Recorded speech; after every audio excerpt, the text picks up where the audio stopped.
So starting a podcast can be a bit confusing, from starting an RSS feed, finding hosting, the editing. But today we're going to be talking about what equipment you need to get started. Let's do it.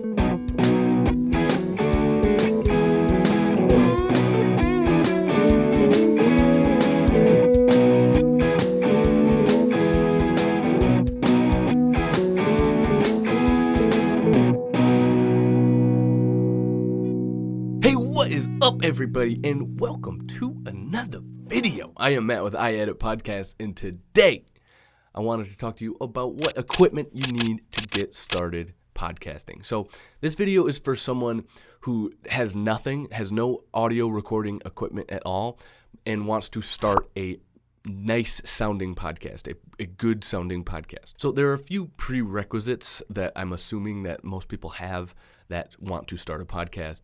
Number one is a computer of some sort, whether that be a laptop or a desktop. Number two is a pair of headphones. Doesn't have to be a super nice studio pair of headphones, just a pair of earphones will work. So with that out of the way, let's get into it. So the first thing that I want to talk about is this thing in front of me doing the actual recording, the microphone. So when it comes to podcasting, there's two main types of microphones. There's condensers and there are dynamic microphones.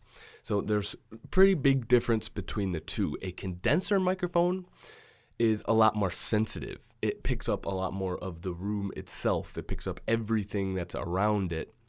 So if you are in an environment that is not ideal, and maybe you are in a living room, a big living room, and there's somebody mowing the lawn, this microphone is definitely going to pick that up. If there's kids in the room, this microphone is definitely going to pick that up. Now, a dynamic microphone is something that only picks up what is in front of it.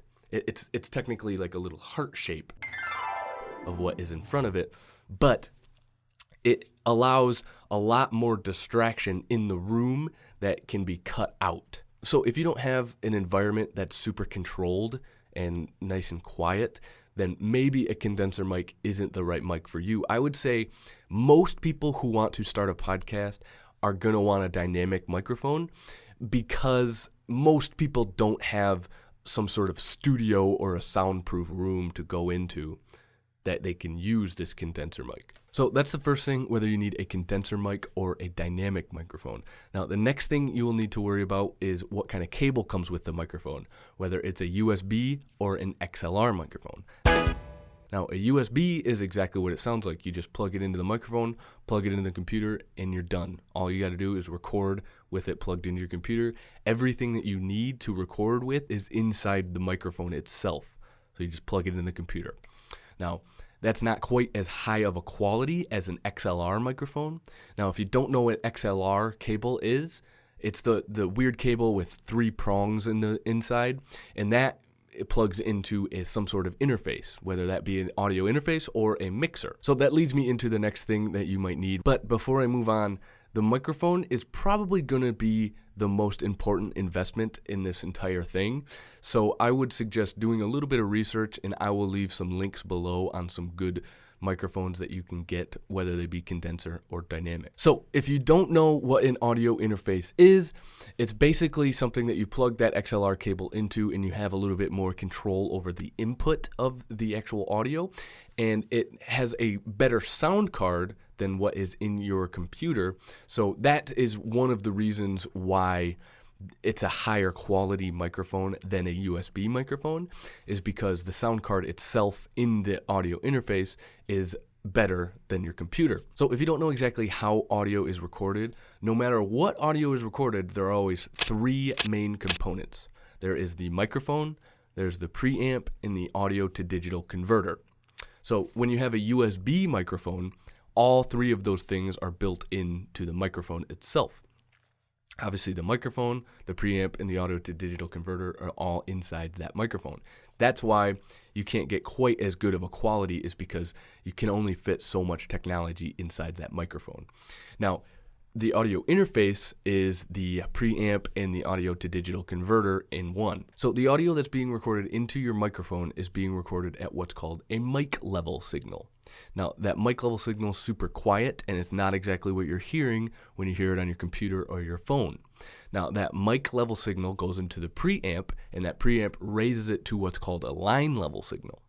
Then that line level signal then goes into the audio to digital converter, which is then converted into a digital waveform and used by your computer or your phone. So your mic level signal is being transferred through the XLR cable into the interface and then being transferred from the preamp to the analog to digital converter, which is then transferred to your computer via the USB. So if you want a higher quality sounding podcast as well as more control over the input of the actual audio, I would look into getting an audio interface or a mixer.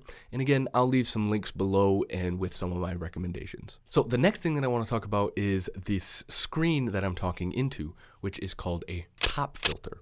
Now, it kind of does exactly what it sounds like it does. It filters out all the pops. It filters out those P's and those B's and those S's.